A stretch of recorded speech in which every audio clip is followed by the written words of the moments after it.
1 Kings chapter 14. At that time, Abijah, son of Jeroboam, fell sick. Jeroboam said to his wife, "Go, disguise yourself, so that it will not be known that you are the wife of Jeroboam, and go to Shiloh. For the prophet Ahijah is there, who said of me that I should be king over this people. Take with you 10 loaves, some cakes, and a jar of honey, and go to him. He will tell you what shall happen to the child." Jeroboam's wife did so. She set out and went to Shiloh, and came to the house of Ahijah. Now Ahijah could not see, for his eyes were dim because of his age. But the Lord said to Ahijah, "The wife of Jeroboam is coming to inquire of you concerning her son, for he is sick. Thus and thus you shall say to her when she comes. She will pretend to be another woman." But when Ahijah heard the sound of her feet as she came in at the door, he said, "Come in, wife of Jeroboam. Why do you pretend to be another? For I am charged with heavy tidings for you. Go tell Jeroboam, thus says the Lord, the God of Israel, because I exalted you from among the people, made you leader over my people Israel, and tore the kingdom away from the house of David to give it to you, yet you have not been like my servant David, who kept my commandments and followed me with all his heart, doing only that which was right in my sight. But you have done evil above all those who were before you, and have gone and made for yourself other gods and cast images, provoking me to anger, and have thrust me behind your back. Therefore, I will bring evil upon the house of Jeroboam. I will cut off from Jeroboam every male, both bond and free in Israel, and will consume the house of Jeroboam, just as one burns up dung until it is all gone.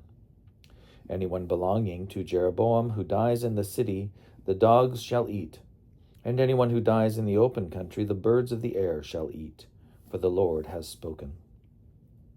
Therefore, set out, go to your house. When your feet enter the city, the child shall die. All Israel shall mourn for him and bury him, for he alone of Jeroboam's family shall come to the grave, because in him there is found something pleasing to the Lord, the God of Israel, in the house of Jeroboam. Moreover, the Lord will raise up for himself a king over Israel, who shall cut off the house of Jeroboam today, even right now. The Lord will strike Israel as a reed is shaken in the water. He will root up Israel out of this good land that he gave to their ancestors, and scatter them beyond the Euphrates, because they have made their sacred poles, provoking the Lord to anger. He will give Israel up because of the sins of Jeroboam, which he sinned, and which he caused Israel to commit. Then Jeroboam's wife got up and went away, and she came to Tirzah. As she came to the threshold of the house, the child died. All Israel buried him and mourned for him, according to the word of the Lord that he spoke by his servant, the prophet Ahijah. Now, the rest of the acts of Jeroboam, how he warred and how he reigned, are written in the book of the annals of the kings of Israel. The time that Jeroboam reigned was 22 years. Then he slept with his ancestors, and his son Nadab succeeded him. Now Rehoboam, son of Solomon, reigned in Judah. Rehoboam was 41 years old when he began to reign, and he reigned 17 years in Jerusalem, the city that the Lord had chosen out of all the tribes of Israel to put his name there. His mother's name was Naamah the Ammonite. Judah did what was evil in the sight of the Lord. They provoked him to jealousy with their sins that they committed, more than all that their ancestors had done, for they also built for themselves high places, pillars, and sacred poles, on every high hill and under every green tree.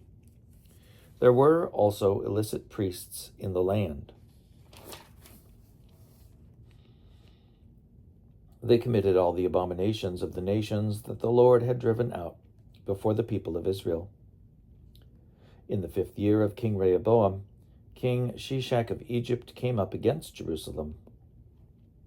He took away the treasures of the house of the Lord and the treasures of the king's house. He took everything. He also took away all the shields of gold that Solomon had made. So King Rehoboam made shields of bronze instead, and committed them to the hands of the officers of the guard who kept the door of the king's house. As often as the king went into the house of the Lord, the guard carried them and brought them back to the guard room. Now, the rest of the acts of Rehoboam and all that he did, are they not written in the book of the annals of the kings of Judah? There was war between Rehoboam and Jeroboam continually. Rehoboam slept with his ancestors and was buried with his ancestors in the city of David. His mother's name was Naamah the Ammonite. His son Abijam succeeded him.